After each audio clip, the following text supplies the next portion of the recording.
So I remember getting there about noon, and Hogan was already there. And I'm walking down the hall. Red flag number one. Red flag number one, right?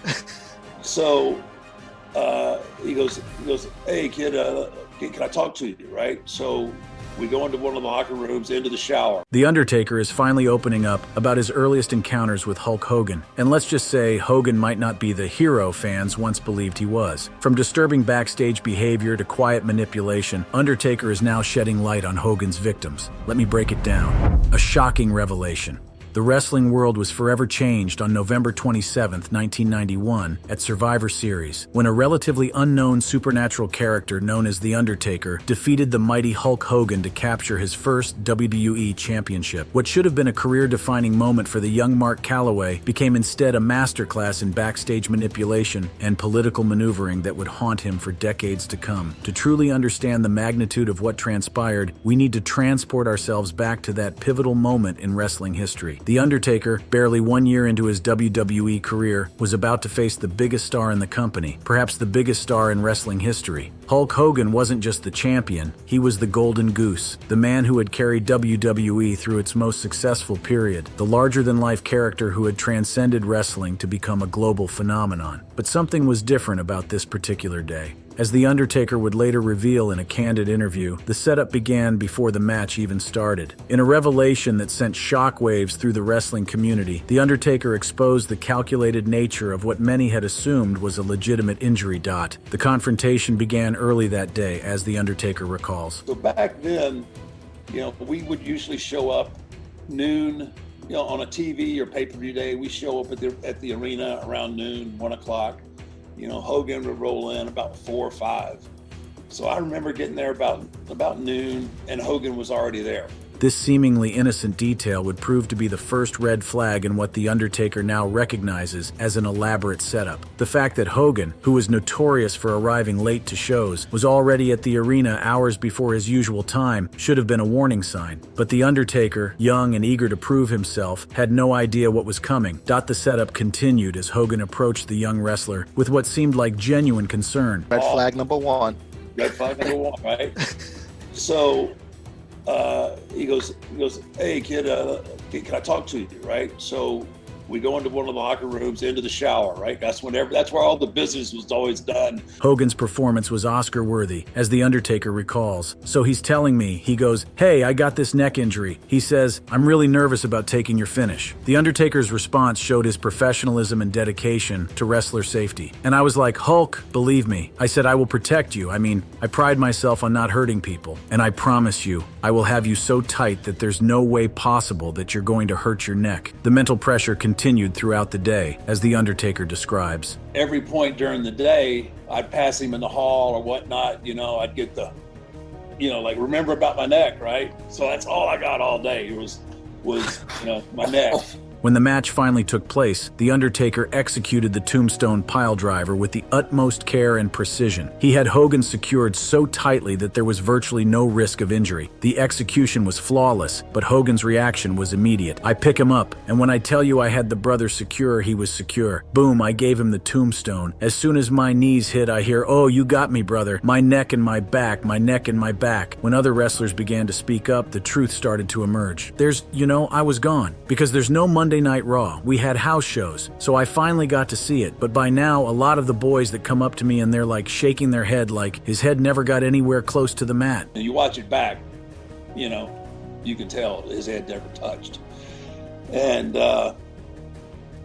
so now I'm in this precarious situation. I'm still a greenhorn, right? And now I've got to confront, the face of wrestling, the biggest draw, ever. And the confrontation finally came in San Antonio, and Hogan's response revealed everything The Undertaker needed to know about the man behind the character. But The Undertaker's experience was far from unique. As more wrestlers began to speak out about their encounters with Hulk Hogan, a disturbing pattern of manipulation and career sabotage began to emerge that would span decades of professional wrestling. Perhaps no wrestler's accusations against Hulk Hogan are more explosive or well-documented than those of Bret the Hitman Hart. Hart's allegations center around what he believes was a broken promise that fundamentally altered the trajectory of his career. The story begins at WrestleMania 9th in 1993, where Hart was defending the WWE Championship against Yokozuna. After Hart lost due to interference, Hogan appeared and defeated Yokozuna in an impromptu match lasting less than 30 seconds, completely overshadowing Hart's moment. According to Hart's detailed account, Hogan had promised him after the match that he would return the favor by putting Hart over in a future encounter. However, when the time came for their planned SummerSlam 1993 match, Hogan refused to fulfill his commitment. The backstage confrontation that followed was witnessed by several people, including Brutus Beefcake, Jimmy Hart, and referee Dave Hebner. Hart's recollection of the confrontation reveals the depth of his frustration. He told Hogan directly, "You told me at WrestleMania 9th that you'd be happy to return the favor, and as I understand it, now you don't want to even work with me. You won't put me over, and I'm not in your league." Hart's anger reached its boiling point as he concluded,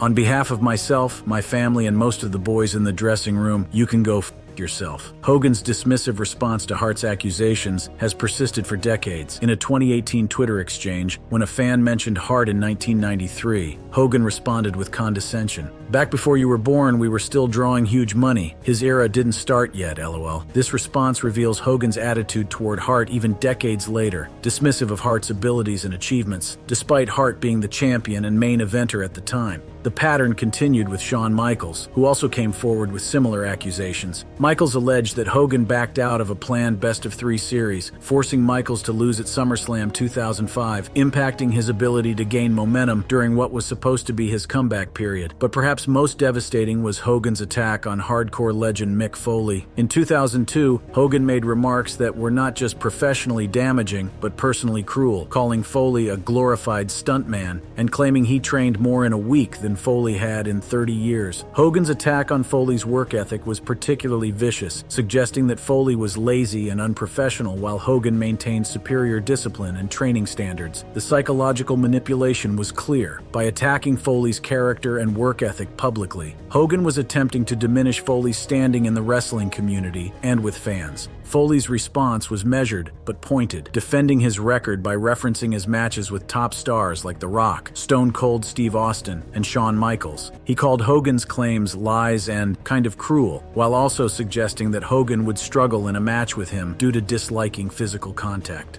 The most shocking revelation came in 2018 when Hogan himself admitted to using politics to maintain his position at the top of the wrestling world. During an interview with the Orlando Sentinel, Hogan stated, "Once I got in the top spot to keep the spot, that's where the politics come in," and further claimed, "That's why I made more money than anybody. That's why I kept the belt longer. That's why instead of a 5 or 6 or 10-year run like the Rock or Stone Cold or different wrestlers, I had a 35-year run on top." While Hogan's admission didn't explicitly name the wrestlers he held down, several wrestlers have publicly accused him of such behavior, particularly in the context of refusing to put them over, a wrestling term for losing a match to elevate another's career.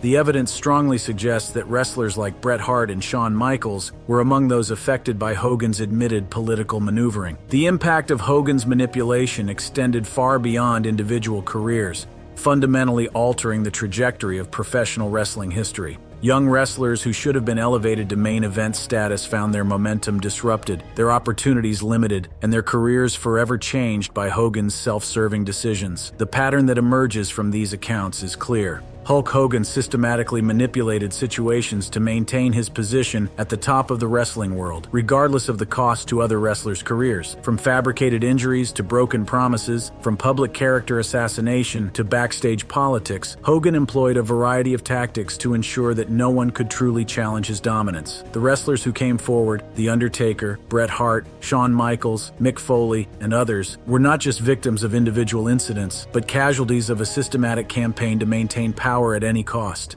Family betrayal, the grooming of personal relationships. While Hulk Hogan's manipulation of his fellow wrestlers painted a disturbing picture of backstage politics, the most shocking and personally devastating allegations would emerge from within his own family circle. The pattern of manipulation and betrayal that characterized his professional relationships would prove to be even more destructive when applied to those closest to him, revealing a man whose need for control and gratification extended far beyond the wrestling ring into the most intimate aspects of his personal life. The most explosive and widely reported scandal involved Hogan's affair with Christiane Plant, his daughter Brooke's best friend, in 2007. This wasn't just any affair. This was a betrayal that struck at the very heart of family trust and friendship, involving someone who was supposed to be under his protection as a father figure. Christiane Plant was not just a casual acquaintance of the Hogan family. She was deeply embedded in their personal lives, working closely with Brooke on her 2006 album and considered part of their inner circle. The affair came to light in 2008 when Plant admitted to it in an interview with the National Enquirer, stating that her relationship with Hogan began at a time when his marriage to Linda Hogan was already in trouble. However, the timing and circumstances of this relationship reveal a pattern of predatory behavior that goes far beyond a simple extramarital affair. Plant was 21 years younger than Hogan, making her closer in age to his daughter than to himself. More importantly, she was in a position of trust within the family, someone who had been welcomed into their home and treated as part of their inner circle. The betrayal was particularly devastating for Brooke Hogan, who was only 19 at the time of the revelation. Brooke's public response revealed the depth of her hurt and anger. "I think she should have thought about what kind of press she was going to get when she slept with her best friend's famous father. I think we're all seeing just exactly how karma works, Christiane. Nothing you say will ever put my family back together." But the affair with Plant was just the beginning of a pattern of family manipulation and control that would have devastating long-term consequences. According to detailed reports from 2025, Brooke Hogan has made serious allegations of extreme verbal and mental abuse since childhood, sometimes extending to physical abuse. In a 2025 statement to the media, Brooke revealed the extent of the alleged abuse. "I have been extremely verbally and mentally abused since childhood. Sadly, it would frequently turn physical, and sometimes it's not by the person you would assume. Abuse comes in all shapes and sizes." She further alleged receiving berating and vile text messages, verbal and public reamings with hurtful words, and being manipulated, lied to, and used as a pawn. The psychological manipulation described by Brooke follows a clear pattern of grooming behavior. She stated that she was asked to defend poor behavior publicly, only to find she was misinformed and manipulated. This reveals a systematic pattern of using family members to protect Hogan's public image, regardless of the personal cost to them. The long-term impact of this alleged manipulation is evident in Brooke's current relationship with her parents. She has stated that she set boundaries that were not respected, ultimately resulting in her decision to go no contact with both her parents. She is currently in therapy to address the impact, emphasizing her desire to protect her own life and children from further harm. The family dynamics were further complicated by Linda Hogan's response to Brooke's allegations. Rather than supporting her daughter, Linda denied the severity of the abuse claims, calling Brooke a narcissist and accusing her of being drunk and causing physical harm, such as breaking her collarbone and cutting her lip.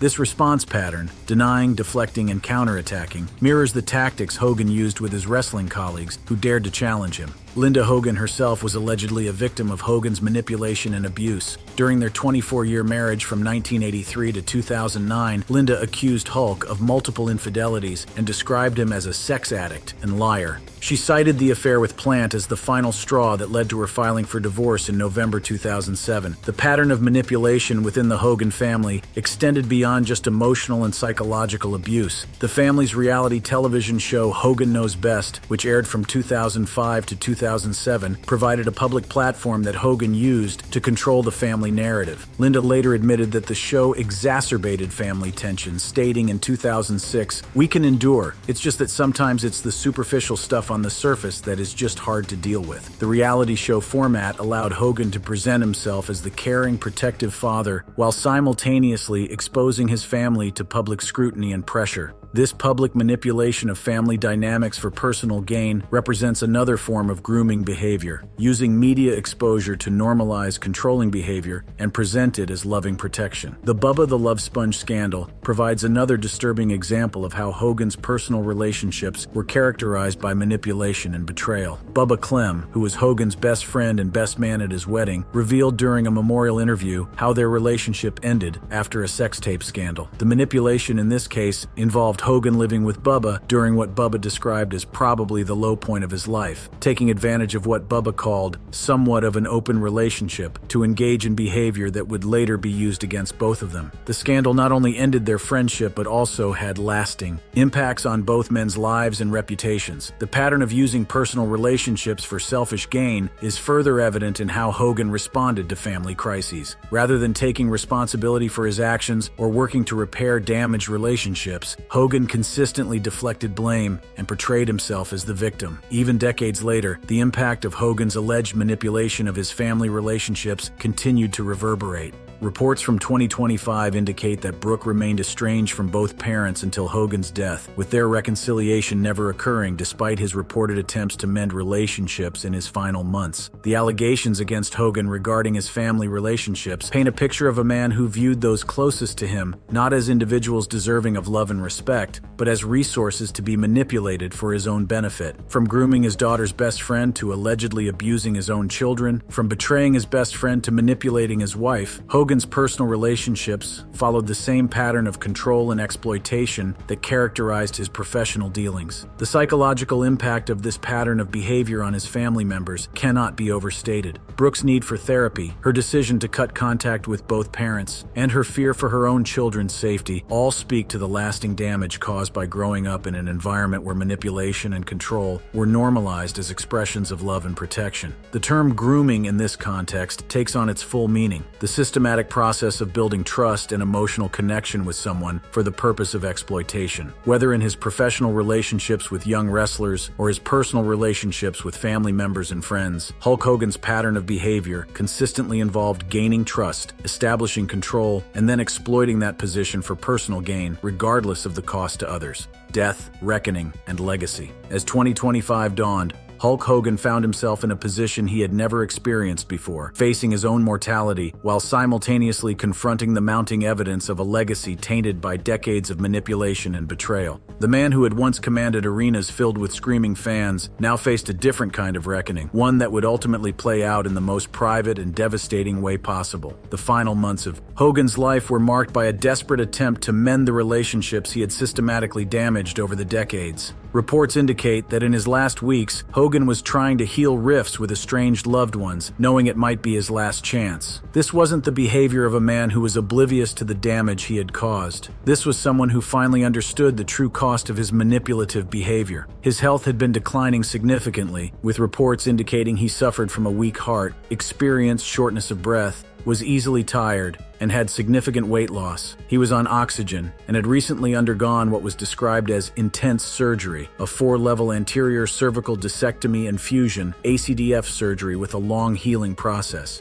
An insider noted in April 2025 that his wrestling career had left him with the body of a 140-year-old man, a stark reminder of the physical toll his decades in the ring had taken. But perhaps more significant than his physical deterioration was the emotional isolation he faced in his final months. Brooke Hogan remained estranged from both her parents for 8 years leading up to Hogan's death, a direct result of the alleged abuse and manipulation she had endured throughout her childhood and young adulthood. Despite Hogan's reported belief that they would eventually reconcile, that reconciliation never came. The tragic irony of Hogan's final months cannot be overlooked. The man who had spent decades grooming and manipulating others for his own benefit now found himself desperately trying to undo the damage he had caused. But the very people he had allegedly groomed and manipulated were no longer willing to be part of his narrative. They had found their own voices, set their own boundaries, and refused to be drawn back into the cycle of abuse. The morning of July 24th, 2025, brought an end to one of wrestling's most controversial figures. Hogan was found unresponsive at his home in Clearwater, Florida. At 9:51 a.m., emergency services were called, and he was pronounced dead at 11:17 a.m. at Morton Plant Hospital after being transported by Sunstar. The preliminary cause was cardiac arrest, as confirmed by the Clearwater Police Department, with no signs of foul play suspected. The response to Hogan's death was as complex and controversial as the man himself. While official statements from WWE and various wrestling personalities expressed condolences and celebrated his contributions to the industry, the broader conversation quickly turned to the more troubling aspects of his his legacy. Even in death, those closest to Hogan struggled with conflicting emotions, as evidenced in the memorial discussion where former friends and colleagues grappled with how to remember a man whose public persona was so different from his private behavior. Tributes from figures like Ric Flair described Hogan as an incredible athlete, talent, friend, and father, while President Donald Trump praised him on Truth Social. However, these official tributes stood in stark contrast to the allegations that had emerged from those who knew him most intimately. The wrestling community's response was notably mixed. While some celebrated his contributions to the industry and his role in bringing wrestling to mainstream audiences, others used his death as an opportunity to finally speak openly about the damage he had allegedly caused behind the scenes. The 2018 admission by Hogan himself that he had used politics to maintain his position at the top took on new significance after his death. His statement that, "Once I got in the top spot to keep the spot, that's where the politics come in," and his boast about having a 35-year run on top were now viewed through the lens of The Undertaker's revelations and the accusations from other wrestlers. Wrestling historians and journalists began to reassess Hogan's career in light of these revelations. The pattern of manipulation that The Undertaker had exposed, from the fabricated injury in 1991 to the systematic holding down of other wrestlers, was no longer viewed as isolated incidents, but as part of a comprehensive strategy to maintain dominance at any cost. Perhaps most telling was the absence of certain voices in the tributes following Hogan's death. Brooke Hogan, who had been estranged from her father for 8 years, did not issue a public statement. Her silence spoke volumes about the lasting impact of the alleged abuse and manipulation she had endured. The wrestling industry itself began to grapple with uncomfortable questions about how such behavior had been enabled and protected for so long. The revelations about Hogan's manipulation of The Undertaker in 1991, his treatment of wrestlers like Bret Hart and Mick Foley, and his alleged abuse of family members painted a picture of an industry that had prioritized star power over basic human decency. The complexity of Hogan's legacy was perhaps best captured in the memorial discussions where those who had known him struggled to reconcile the public figure they had admired with the private individual who had allegedly caused so much harm. Some, like Darren Prince, Hogan's longtime friend and agent, emphasized his positive qualities, describing him as someone who would give you the shirt off his back and noting that his fans meant everything to him. But even these tributes were tempered by acknowledgments of his flaws and the harm he had caused. Others, like Bubba the Love Sponge, expressed more complex feelings, acknowledging both their love for Hogan and the pain caused by his actions. The question of Hogan's legacy became increasingly complex as more details emerged about his final years. Reports suggested that he had continued to work despite medical advice to slow down, potentially contributing to his early death. The man who had allegedly manipulated others throughout his career had perhaps ultimately become a victim of his own inability to step away from the spotlight. The wrestling industry's reckoning with Hogan's legacy extends beyond just his individual actions to broader questions about power, abuse, and accountability in professional wrestling. The pattern of behavior that The Undertaker and others described, the systematic manipulation of younger talent, the use of fabricated injuries to maintain position, the exploitation of personal relationships, represents a dark side of wrestling culture that the industry is still struggling to address. In death, Hulk Hogan's true legacy may be found not in the championships he won or the crowds he entertained, but in the conversations his life has sparked about power, manipulation, and the cost of unchecked ambition. The wrestlers who came forward, The Undertaker, Bret Hart, Mick Foley, and others, have forced the wrestling community to confront uncomfortable truths about how power was wielded and abused behind the scenes. The family members who suffered under his alleged manipulation, particularly Brooke Hogan, who found the strength to speak out about abuse and set boundaries that protected her own children, represent a different kind of legacy. Their courage in breaking cycles of abuse and refusing to be silenced may ultimately prove more significant than any wrestling accomplishment. As the wrestling world continues to process Hogan's death and reassess his legacy, the stories told by The Undertaker and others serve as a powerful reminder that behind the spectacle and entertainment of professional wrestling are real people whose lives were profoundly affected by the actions of those in power. The pattern of grooming, manipulation, and abuse that allegedly characterized Hogan's relationships, both professional and personal, represents a cautionary tale about the dangers of unchecked power and the importance of holding even the biggest stars accountable for their actions. The final chapter of Hulk Hogan's story is still being written, not by the man himself, but by those he allegedly victimized who have found their voices and refused to let his version of events be the only one remembered. In their courage to speak truth to power, they have ensured that Hogan's legacy will be measured not just by his accomplishments, but by the full scope of his impact on those around him, both positive and devastatingly negative. If you love this video, click on the card showing on your screen for more videos like this.